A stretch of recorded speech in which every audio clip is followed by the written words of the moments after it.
He had $42 in his checking account, a 6-year-old daughter waiting for a miracle, and exactly 20 minutes to get to the interview that would save their lives. Ethan Caldwell was an architect who had lost everything: his wife, his home, his dignity. But when he saw a stranger collapsed on the side of a rain-slicked highway, he made a choice that destroyed his last chance at survival. Or so he thought, because that stranger wasn't just anybody. She was the one woman who held his future in her hands. This is the story of how a single act of kindness cost a father his dream job, only to give him something much, much more valuable. You won't believe who she turned out to be. The rain wasn't just falling, it was assaulting the earth. It battered the roof of Ethan Caldwell's rusting 2014 Honda Civic like handfuls of gravel. Inside the defroster was fighting a losing battle against the condensation, and Ethan wiped the windshield with his sleeve for the 10th time in a minute. He glanced at the digital clock on the dashboard, 8:40 a.m. His interview at Constance Horizons, the most prestigious architectural firm in Chicago, was at 9 a.m. sharp. "Come on, come on," Ethan muttered, his knuckles white on the steering wheel. He adjusted his tie in the rearview mirror. It was a cheap tie bought from a thrift store on Wicker Park Avenue, but he had ironed it until it looked crisp. He looked at the photo of his daughter Lily taped to the dashboard. She was smiling, missing a front tooth. She needed braces. She needed new winter boots. She needed a dad who wasn't drowning in debt. This job was the lifeline. Constance Horizons was looking for a senior design lead. The salary was $120,000 a year. It was enough to move them out of the studio apartment with the leaking ceiling and into a place where Lily could have her own room. Traffic on I-95 came to a grinding red light halt. Ethan cursed, drumming his fingers on the wheel. He was 3 miles away. If traffic cleared, he'd make it with 2 minutes to spare. As the cars inched forward, Ethan saw the cause of the delay. On the shoulder of the highway, hazard lights were flashing on a sleek silver Audi Q8. The driver's side door was flung open. A woman was standing there. No, not standing. She was slumped against the guardrail, drenched, clutching her stomach. Ethan's instinct was to drive past. "Don't stop," a voice in his head screamed. "You have 12 minutes. If you stop, you miss the interview. If you miss the interview, you don't get the job. If you don't get the job, you and Lily are on the street." He pressed the gas pedal, inching past the Audi. He looked away, trying to focus on the skyline ahead. But then he saw her face in his side mirror. She was screaming, but the sound was drowned out by the storm. She was alone, and she was visibly heavily pregnant. Ethan slammed on his brakes. The car behind him honked aggressively, swerving around him with a middle finger raised. Ethan didn't care. He threw the Honda into park, grabbed his umbrella, which immediately inverted inside out in the wind, and ran toward the silver Audi. "Ma'am," Ethan shouted over the roar of the traffic. "Are you okay?" The woman looked up. Her blonde hair was plastered to her face, her mascara running in dark streaks. She was pale, terrifyingly pale. She was gripping her abdomen so hard, her knuckles were blue. My water," she gasped, her voice trembling with panic. "I think something is wrong. The pain. I can't drive." Ethan looked at her. She was wearing a beige trench coat that looked like it cost more than his car. She was terrified. Okay, Ethan said, his heart hammering against his ribs. He looked at his watch, 8:52 a.m. If he stayed, the interview was gone. "Is there anyone I can call?" Ethan asked, trying to shield her from the rain with his broken umbrella. My phone. She pointed to the muddy asphalt. Her iPhone lay face down in a puddle, the screen shattered. I dropped it. Contractions started. Please. She doubled over, a guttural groan escaping her lips. I can't. I think the baby is coming. Ethan looked at the highway. Traffic was gridlocked. An ambulance would take 20 minutes to navigate this mess. He looked at the woman. He looked at the time. 8:54 a.m. He thought of Lily. He thought of the eviction notice taped to his door this morning. I'm sorry, Lily, he thought. Get in my car, Ethan said, his voice firm. I'm taking you to Northwestern Memorial. It's 3 exits down. Your car, she stammered, looking at his beat-up Honda. The leather seats in your Audi are nice, but my heater works better. He lied. He helped her up. She was heavy, dead weight against him as another contraction hit. He practically carried her to his passenger seat, reclining it as far back as it would go. He got in the driver's seat, threw the hazard lights on, and drove onto the shoulder, bypassing the traffic jam. What's your name? Ethan asked, trying to keep her calm as he sped down the emergency lane. Crystal, she whispered, clutching the dashboard. Crystal. Constance. The last name didn't register. Ethan was too focused on not crashing and too focused on the fact that the clock just hit 9:05 a.m. His dream was over. By the time Ethan dropped Crystal off at the emergency room entrance at Northwestern Memorial, it was 9:35 a.m. He didn't stay. Nurses had swarmed the car, pulling her onto a gurney. She had grabbed his wrist for a split second, her eyes hazy with pain. Wait, she had mumbled. Who are you? Just a guy who was late anyway, Ethan had said with a sad smile, gently peeling her fingers off his soaking wet suit jacket. He watched them wheel her through the double doors. Then he ran back to his car. He drove like a madman to the Constance Horizons headquarters on Michigan Avenue. He sprinted into the lobby at 9:55 a.m. He was 55 minutes late. His suit was soaked through his shoes, squeaked on the marble floor, and his hair was a chaotic mess. I'm here for the 9:00 a.m. interview with Mr. Halloway. Ethan panted to the receptionist, a young woman named Jessica, who looked at him with pity. Oh, she said, checking her computer. Mr. Caldwell, you're very late. I know there was an emergency, a medical emergency on the highway. I had to help someone. Is Mr. Halloway still available? I can explain. He's in a meeting, but let me call up.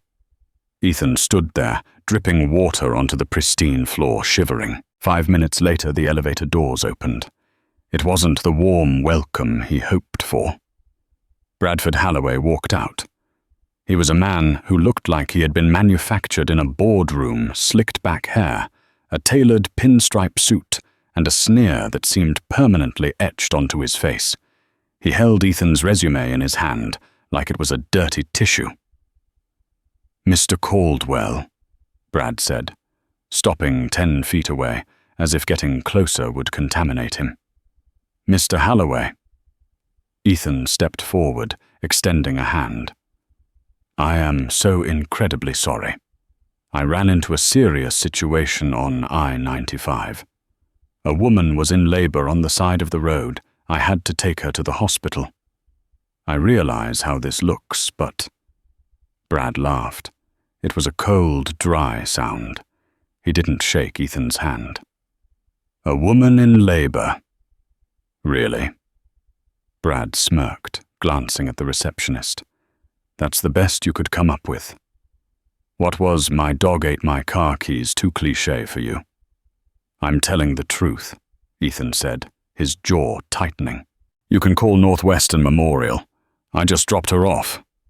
Brad ripped Ethan's resume in half. Then he ripped it again. Let me give you a lesson in the corporate world, Ethan, Brad said, stepping closer, his voice dropping to a menacing whisper. Constant horizons build skylines. We define cities. We rely on precision. If a beam is an inch off, a building falls. If an architect is an hour late, he is useless to me. I saved a woman's life, Ethan argued, his voice rising. You failed a simple test of time management, Brad countered loudly, enjoying the audience of people in the lobby. We had 3 other candidates this morning. They all made it through the rain. They all sat in that chair. You didn't. You are unreliable. And looking at you, Brad looked him up and down, sneering at the water-stained thrift store suit. You don't exactly fit the Constance image. Brad tossed the confetti of Ethan's resume into the trash can next to the receptionist's desk. Get out of my building, Caldwell, and don't bother applying to any firm in this city.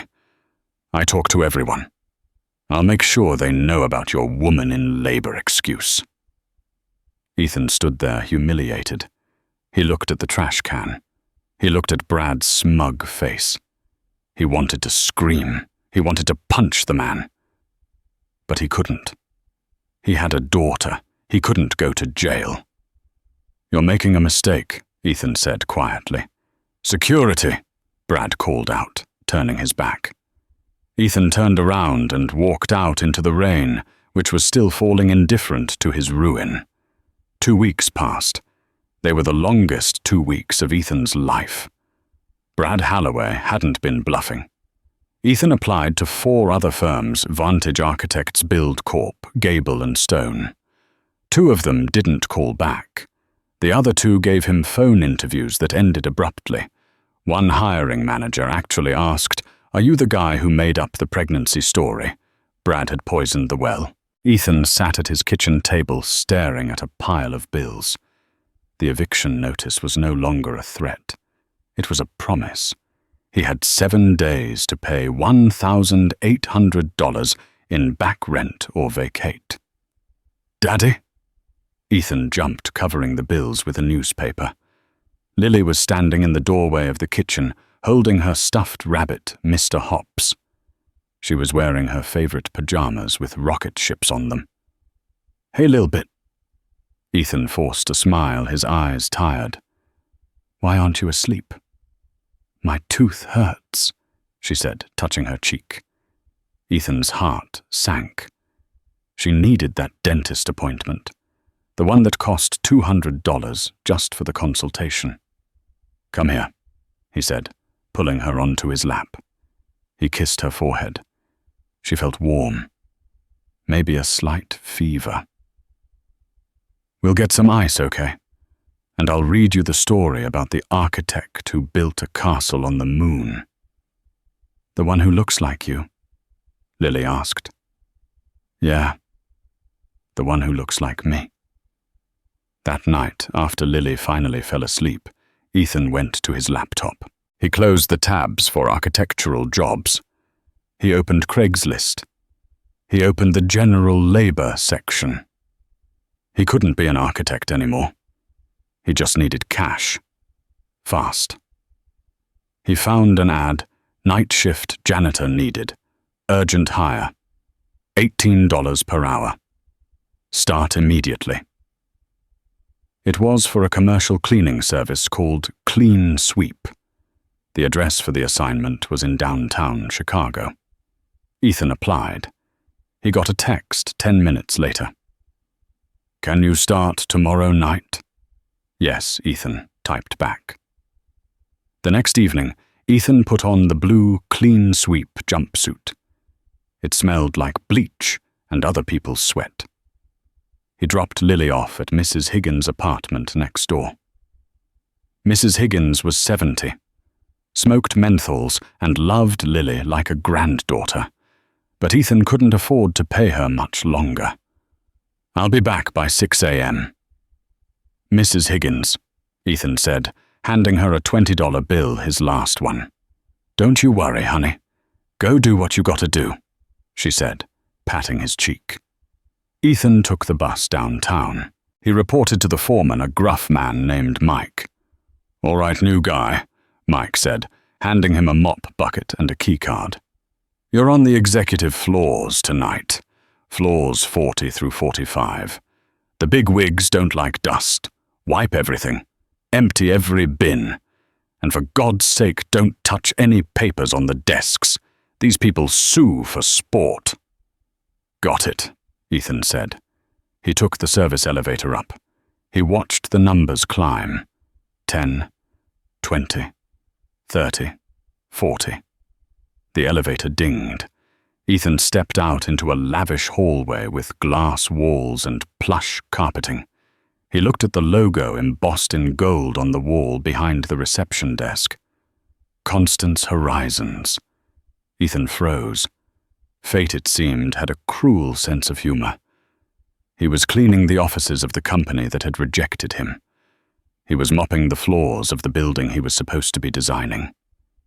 He almost turned around. He almost quit right there. But the image of Lily holding her cheek in pain flashed in his mind. "Swallow your pride, Ethan," he told himself. "Just do the job." He put his headphones in blasting classical music to drown out his thoughts and started mopping. He worked his way through the 41st floor, then the 41st. By 2 a.m., he was on the 45th floor, the C-suite. The CEO's floor. The office at the end of the hall was massive, double mahogany doors. A plaque on the door read, "Office of the CEO." Ethan swiped his keycard and entered. The room was breathtaking. Floor-to-ceiling windows overlooking the rainy city. A desk that looked like a piece of modern art. But the room was a mess. There were blueprints scattered everywhere, sketches thrown on the floor, and empty coffee cups piled high. It looked like someone had been working frantically. Ethan sighed and started picking up the coffee cups. He moved to the trash can. As he bent down to empty it, his eyes caught a glimpse of something on the desk. It was a set of blueprints for the new Eco Tower project, the company's flagship proposal for the Chicago riverfront. Ethan knew this project. He had read about it in the trade magazines. It was failing. The structural loads were too heavy for the eco-friendly materials they wanted to use. They were weeks behind schedule. Ethan looked at the blueprint. He saw the problem immediately. The central support column was placed wrong. It was disrupting the wind flow and adding unnecessary weight. "Don't touch the papers," Mike had said. Ethan bit his lip. He was a janitor. He was a nobody. But he was also an architect, and a good one. He looked around. The office was empty. The security cameras were blinking, but they wouldn't see the details of what he was writing. Ethan pulled a red marker from his pocket. His hand trembled slightly. "If Brad Holloway finds out, he'll have me arrested," Ethan thought. He leaned over the blueprint. With quick, precise strokes, he sketched a correction. He moved the support truss to the exterior, creating an exoskeleton design that distributed the weight more evenly and opened up the interior space. It was a bold, brilliant solution. He capped the marker. He realized he had also left a small note in the margin. "The tension integrity is off. Try a diagrid structure here. It saves 15% on steel and solves the wind shear issue." He stared at what he had done. Panic set in. "What am I doing?" He quickly arranged the papers back. How he found them, grabbed his trash bag and fled the office. He finished his shift in a cold sweat. Terrified he would be fired before he even got his first paycheck. Crystal Constance returned to the office 3 weeks after giving birth. Most people took maternity leave. Crystal took maternity pauses. She was the CEO of Constance Horizons, a company her father had built and left to her. The board of directors was watching her, like hawks waiting for her to fail. waiting for Mummy Brain to sink the company so they could install someone safer. Someone like Brad Halloway. She walked into her office on the 45th floor, her assistant trailing her with a tablet. The board is asking about the Eco Tower timeline, Ms. Constance. The assistant, a nervous young man named David, said, "They want to know if the structural integrity issues are resolved. They're threatening to pull funding by Friday." Crystal rubbed her temples. She was running on 3 hours of sleep. Her newborn daughter, Isabella, had colic and screamed from 2 a.m. to 5 a.m. like clockwork. "Tell them we're working on it," Crystal said, opening the door to her office. "Get Brad up here. I want to see the new load-bearing schematics." She walked to her desk, dreading what she would find. The last time she looked at the blueprints, the math didn't add up. The central column was a disaster waiting to happen. She looked down at the large sheet of paper she had left on her desk the previous afternoon. She froze. There was red ink on it. "David," she snapped, turning around. "Who was in my office?" "No one, ma'am. Security seals the floor at 8 p.m. Only the cleaning crew." Crystal looked closer at the blueprint. Someone had drawn over her team's work. They had scratched out the central column and sketched a complex, jagged exoskeleton on the exterior. It was drawn in red permanent marker. It looked like graffiti. "Unbelievable," she whispered, anger bubbling up. "Someone vandalized the—" She stopped mid-sentence. Her eyes traced the red lines. She followed the math noted in the margins. "Tension integrity off. Try a diagrid structure." Crystal was an architect before she was a CEO. She knew good design. This wasn't vandalism. This was genius. The diagrid structure didn't just solve the weight problem. It eliminated the need for the expensive internal concrete core. It saved millions of dollars and created an open-concept floor plan that would double the natural light. It was the solution she had been trying to find for 6 months. "Get Brad Halloway up here, now," she commanded. 10 minutes later, Brad sauntered in, looking fresh and confident. "Welcome back, Crystal. Or should I say, Mom?" He smirked. "How's the little bundle of joy? Hope you're not too tired to handle the sharks today." "Cut the small talk, Brad." Crystal pointed to the blueprint. "Explain this." Brad walked over, glanced at the red ink, and frowned. "What the hell? Who drew on this? I'll have security check the tapes. We'll find the vandal." "It's not vandalism, Brad. It's the answer," Crystal said, crossing her arms. "Did you do this?" Brad blinked. He looked at the drawing again. He squinted. He realized what the drawing represented. He saw the brilliance of it.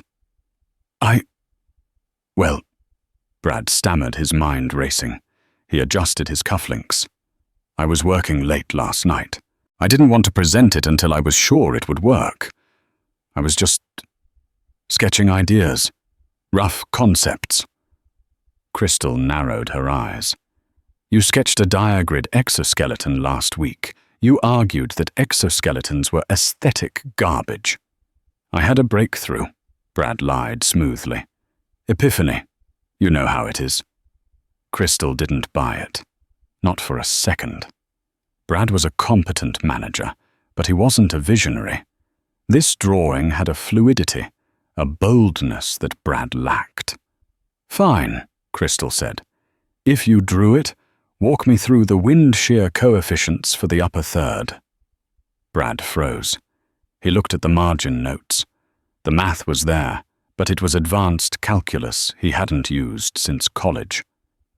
I don't have the figures in front of me. I need to run the simulation." "Get out," Crystal said quietly. "Crystal, I said get out and tell security I want the surveillance footage from my office for the last 12 hours, unedited." Brad left his face red with suppressed rage. Crystal sat down. She touched the red ink. Who was it? One of the junior interns. A rival spying on them. She pulled up the security feed on her computer when David sent it over. She fast-forwarded through the night. The office was empty. Dark. Then at 2:14 a.m., the door opened. A figure walked in. He was wearing a blue jumpsuit. A janitor. He was pushing a trash cart. He started cleaning. Then he stopped at the desk. He stood there for a long time. She watched as he pulled a marker from his pocket. She watched him hunch over the desk, drawing frantically for 5 minutes. She zoomed in. The camera was high up in the corner. The image was grainy.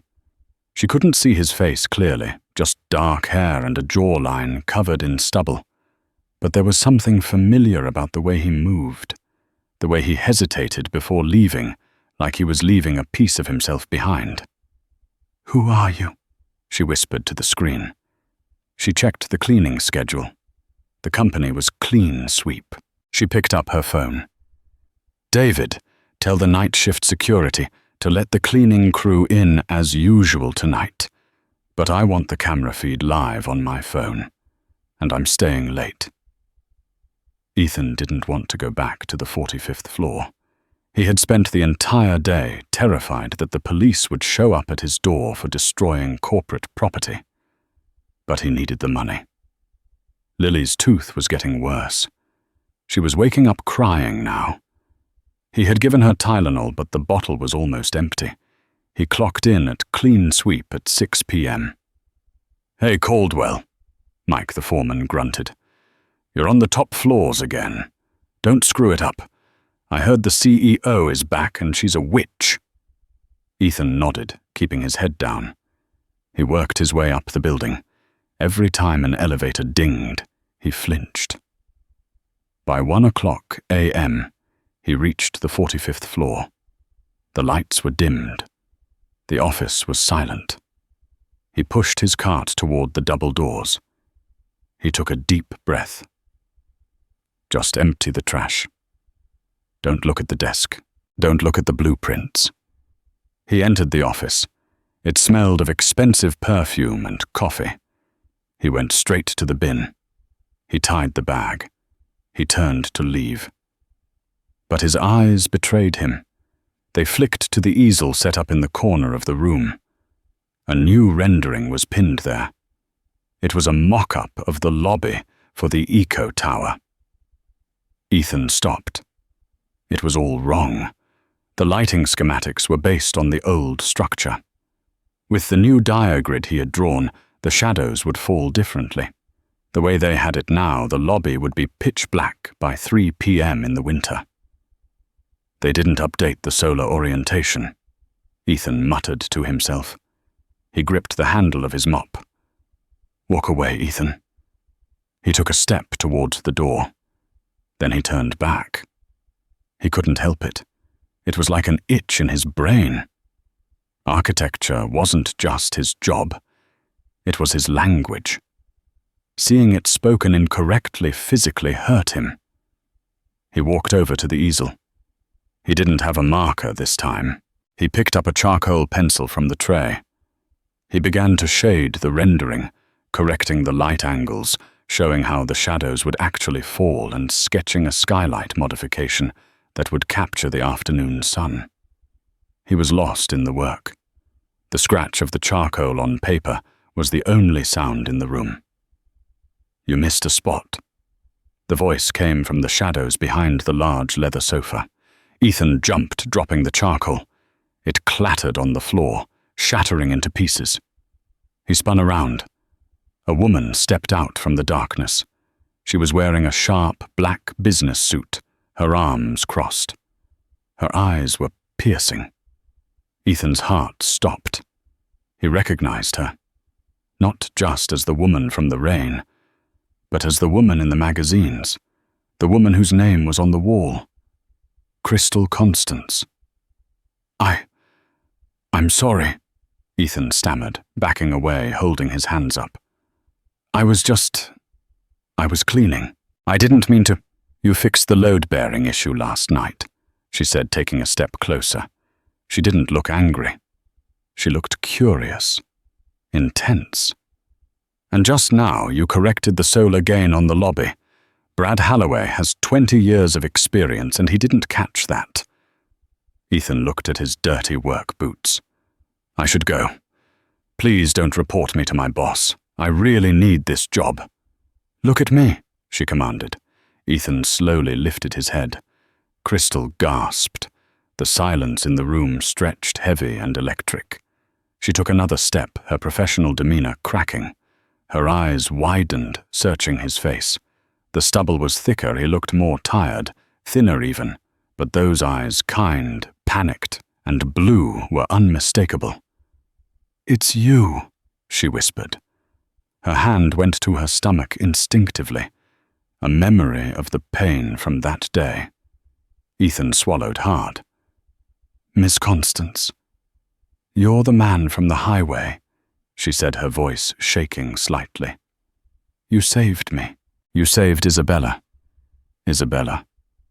Ethan smiled faintly, a reflex. That's a beautiful name.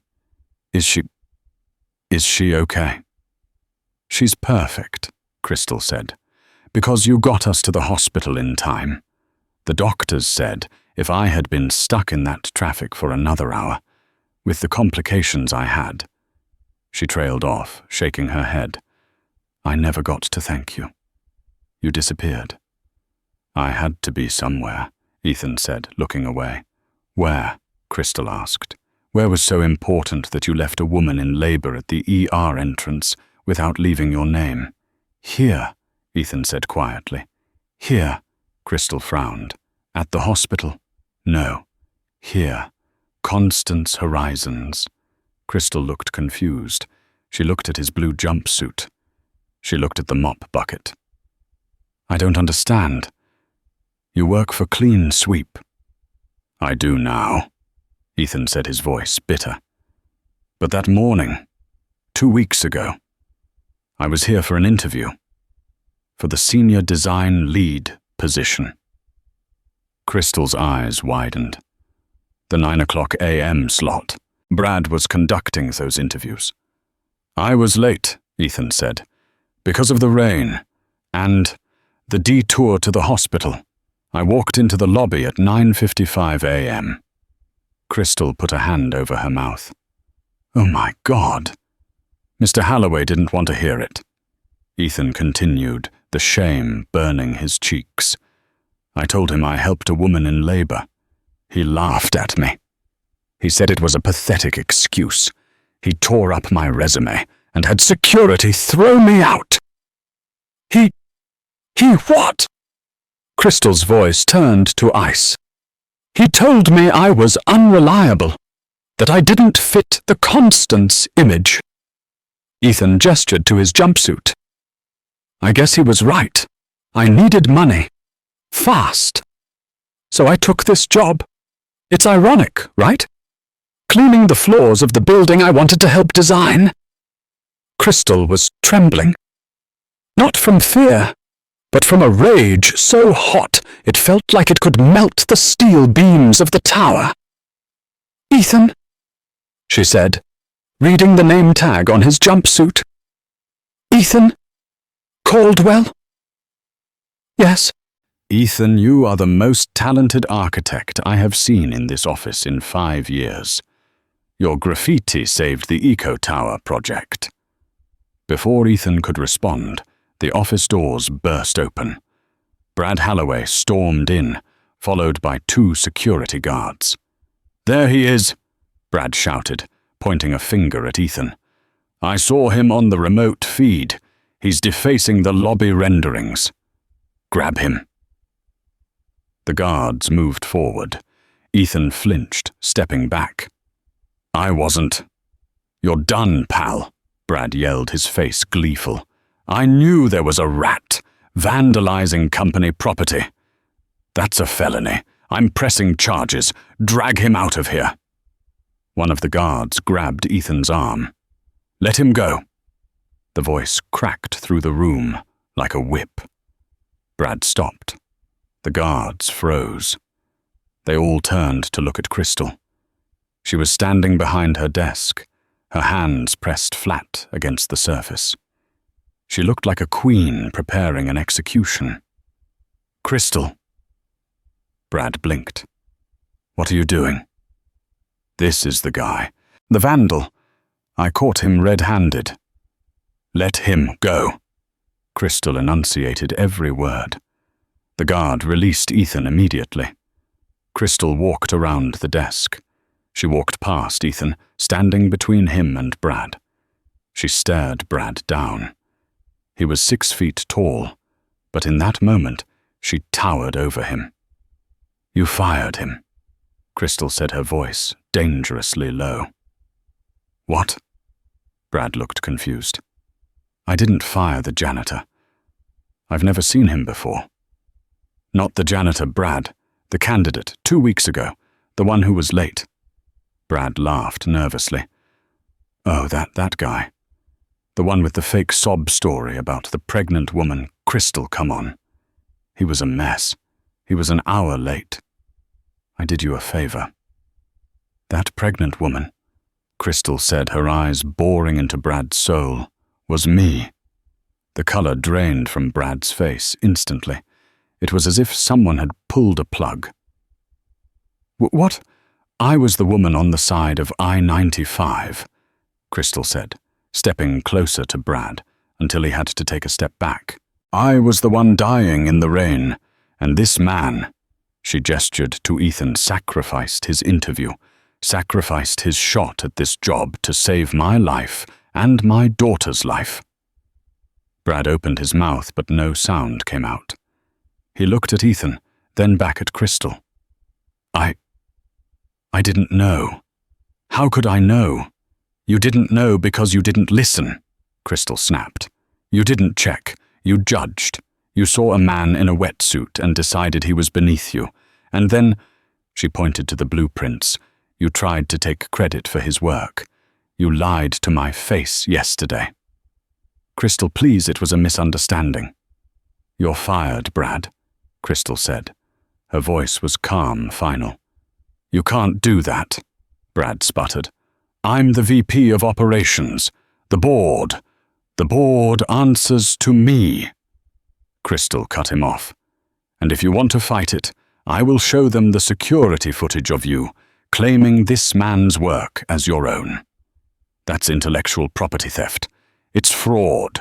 Do you want to leave with a severance package and an NDA, or do you want to leave in handcuffs?"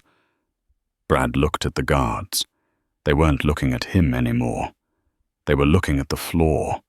He looked at Ethan, the janitor, the man he had thrown in the trash. Brad straightened his jacket, tried to muster some dignity, failed, and walked out the door without a word. The silence returned to the room. Crystal turned to Ethan. He was standing there, stunned, clutching his mop handle like a lifeline.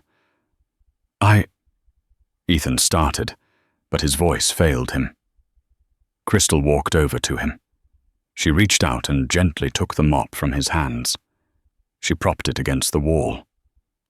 "Mr. Caldwell," she said softly, "I seem to recall you had an interview for the senior design lead position." "Yes," Ethan whispered. "I apologize for the delay." Crystal smiled, and for the first time it reached her eyes. "I'm ready to conduct your interview now. Although looking at these blueprints, I think you're overqualified for the lead position." Ethan felt tears prick his eyes. He fought them back. "I don't have a suit," he choked out.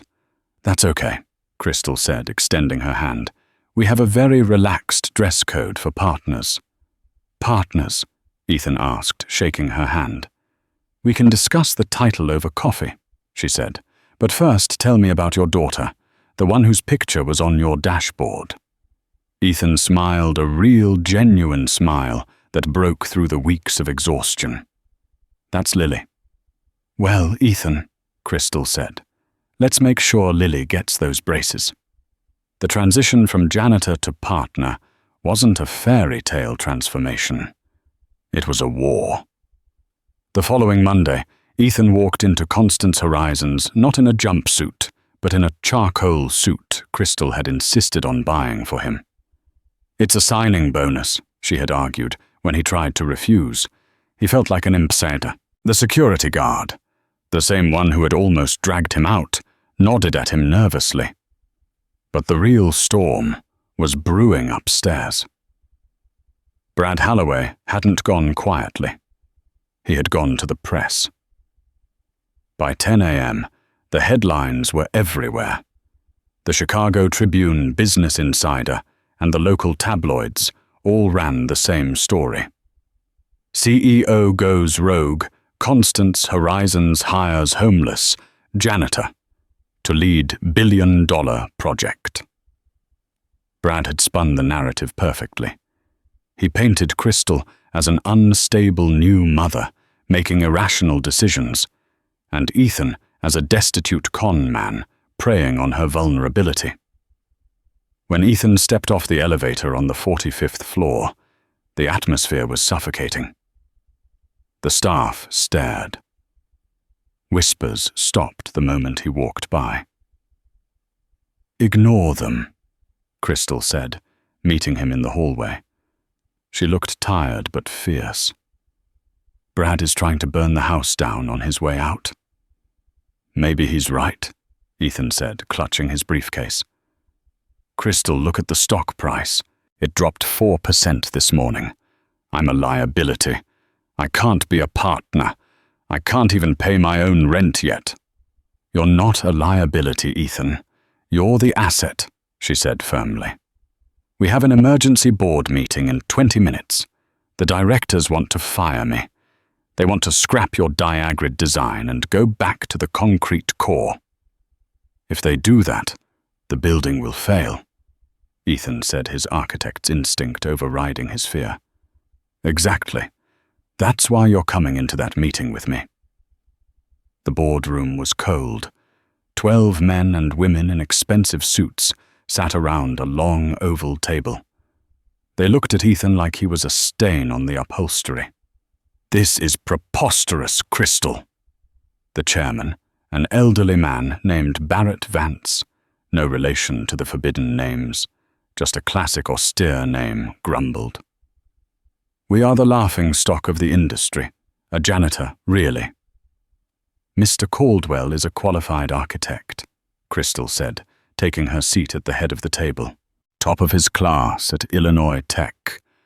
10 years of experience before personal tragedy struck." "He was scrubbing toilets last week," a board member shouted. "And you want him to manage the Eco Tower budget." "I want him to save the tower," Crystal shot back, "because the design Brad approved was going to collapse." "Allegedly," Barrett sneered. "Brad says you forged the data to push him out." Ethan stood up. He didn't wait for permission. "Mr. Vance," Ethan said, his voice surprisingly steady. "May I—" He didn't wait for an answer. He walked to the whiteboard. He didn't speak about his poverty. He didn't speak about the rain or the baby. He spoke about physics. He drew the load distribution of the original design. He calculated the stress fracture points in real time. He showed them mathematically how the wind shear off Lake Michigan would cause the upper floors to sway beyond the safety tolerance of the concrete core. "Brad's design is safe for a 40-story building," Ethan said, capping the marker. "But you're building 80 stories. If you build it his way, the windows on the upper floors will pop out during the first winter storm. The lawsuits alone will bankrupt this firm." He turned to his new design, the diagrid. "This structure uses 20% less steel. It mimics the cellular structure of a bamboo stalk. It bends. It doesn't break. It's $15 million cheaper to build, and it looks like the future. Brad's design looks like 1990. Ethan put the marker down. "You can fire me. You can mock me for being poor. But if you care about the money in your pockets, You will build this tower my way." The room was silent. Barrett Vance adjusted his glasses. He looked at the numbers on the board. He looked at Crystal. "Does the math check out?" Barrett asked the chief engineer, who was sitting in the corner. The engineer nodded slowly. "It's brilliant, actually. I've never seen a diagrid used like this." Barrett sighed. He looked at Ethan with a newfound, albeit grudging, respect.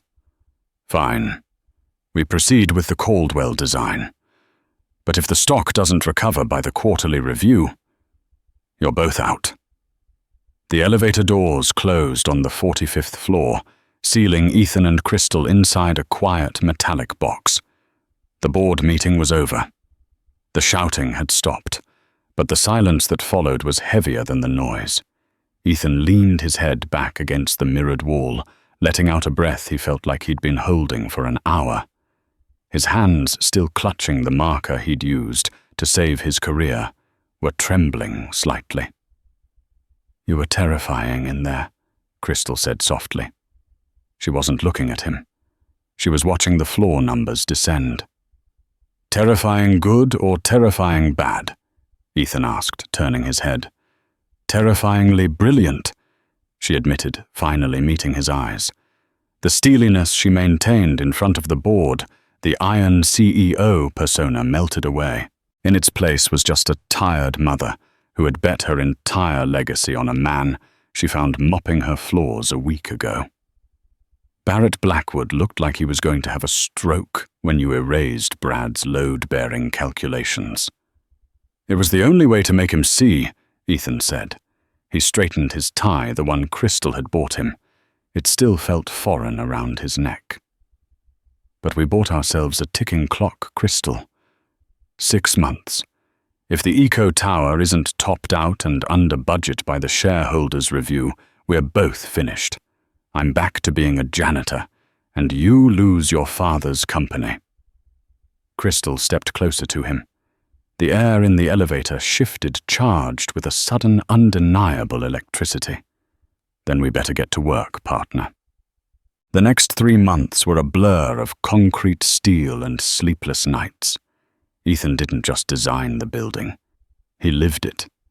He was on the construction site at 5 a.m., drinking bad coffee with the iron workers, checking the welds on the diagrid structure. He was in the office until 10 p.m., revising cost estimates to shave off every unnecessary dollar without compromising safety. The media narrative began to shift. The homeless janitor headlines faded, replaced by the Cinderella architect. But Ethan ignored the press. He had 2 priorities, the building and Lily. The blending of his 2 worlds happened gradually, almost accidentally. It started on a Tuesday night in November. A winter storm had hit Chicago, early grounding traffic and trapping Ethan and Crystal in the office. The nanny had to leave early, so Crystal had Isabella in a portable crib in her office. Ethan had picked up Lily from school and brought her back to the 45th floor because the heat in their townhouse was on the fritz again. Ethan was hunched over a blueprint table, calculating wind resistance for the spire, when he heard giggling. He looked up. Lily was sitting on the plush carpet of the CEO's office, dangling her set of plastic keys in front of Isabella. The baby was cooing, reaching out with chubby fists, captivated by the 6-year-old. Crystal was sitting on the sofa nearby, not working. She was just watching them, a look of profound, aching softness on her face. Ethan walked over, leaning against the doorframe. "I think you found a new babysitter." Crystal looked up, startled, as if caught in a private moment. "She's wonderful with her, Ethan. Isabella usually screams at this hour. It's her witching hour. But with Lily..." "Lily always wanted a sister," Ethan said quietly. He sat down on the arm of the sofa.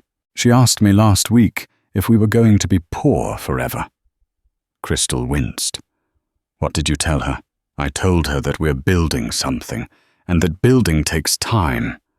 Crystal reached out her hand, brushing against his arm. It was a tentative touch, warm and grounding. You aren't poor, Ethan. Not anymore. And you aren't alone. The distance between them closed. It wasn't like the movies. There was no swelling orchestra. It was just two exhausted single parents finding an anchor in the storm. Ethan turned his hand over, interlacing his fingers with hers. Her skin was soft, a stark contrast to the rough calluses on his own hands from weeks of manual labor before this job. I haven't dated anyone since my wife died. Ethan confessed, his voice rough. I haven't let anyone in. I didn't think I had room for it. I haven't dated anyone since... Well, ever really, Crystal whispered. My life was the company. And then the pregnancy happened and I did it alone. I thought that was my fate, to be the CEO, the mother, the provider, but never the partner. You don't have to be the provider tonight, Ethan said. He squeezed her hand. Order the pizza. I'll take the first shift with Isabella so you can sleep. That night, amidst the blueprints and the skyscrapers, a new foundation was poured. Not of concrete, but of trust.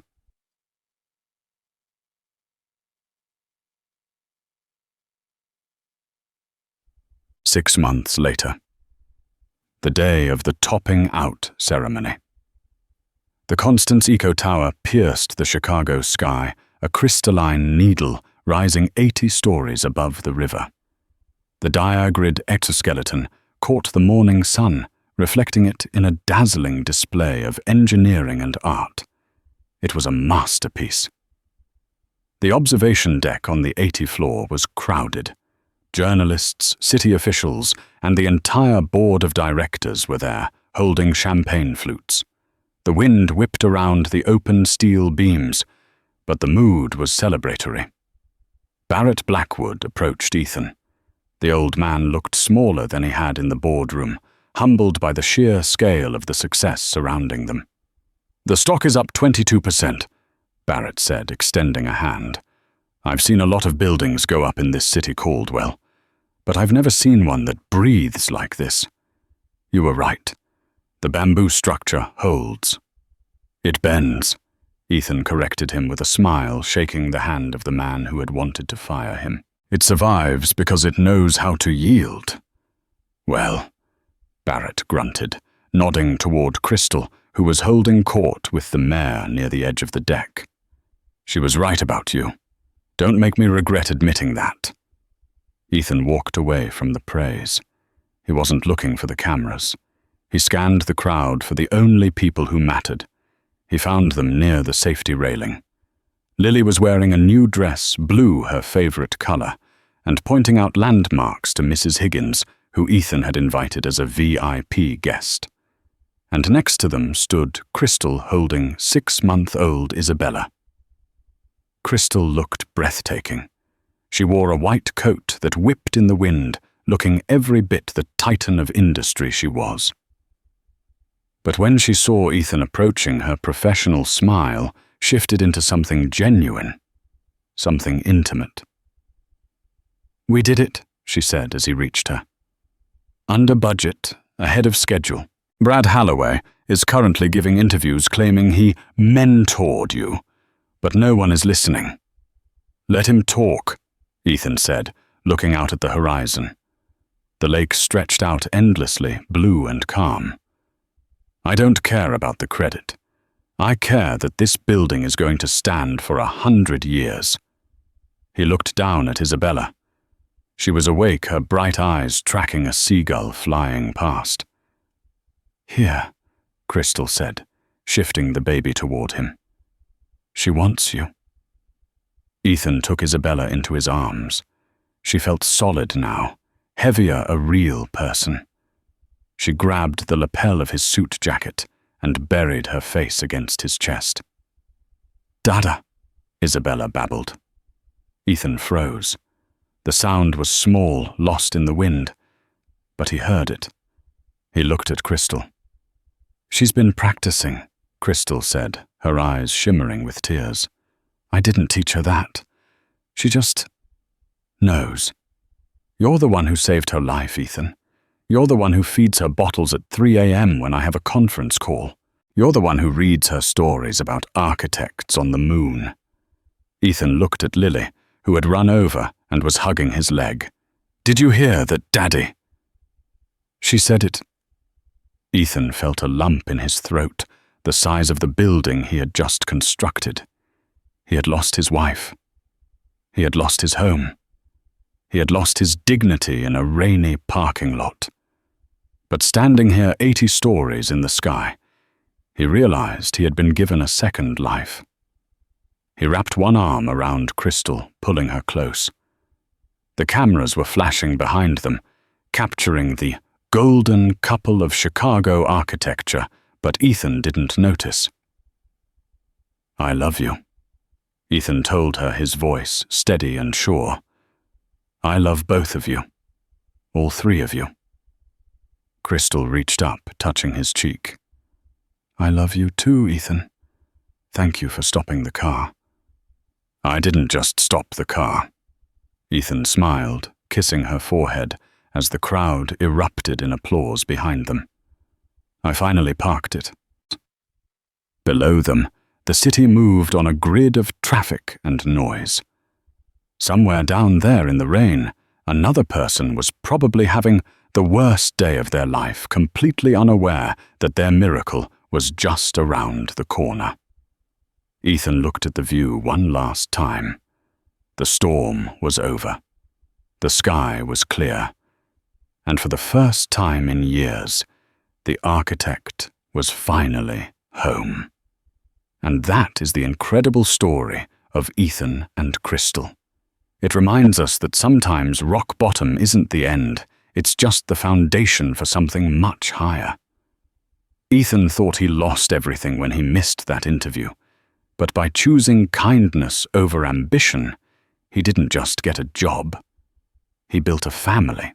It makes you wonder how many miracles have we missed because we were too busy rushing to the next appointment. How many lives could we change if we just stopped to help someone in the rain? If this story touched your heart, or if you believe that good things eventually happen to good people, please hit that like button. It really helps the channel grow. And don't forget to subscribe and turn on notifications so you never miss a story that restores your faith in humanity. What would you have done on that highway? Would you have stopped even if it cost you your dream? Let me know in the comments below. Thanks for watching, and see you in the next video.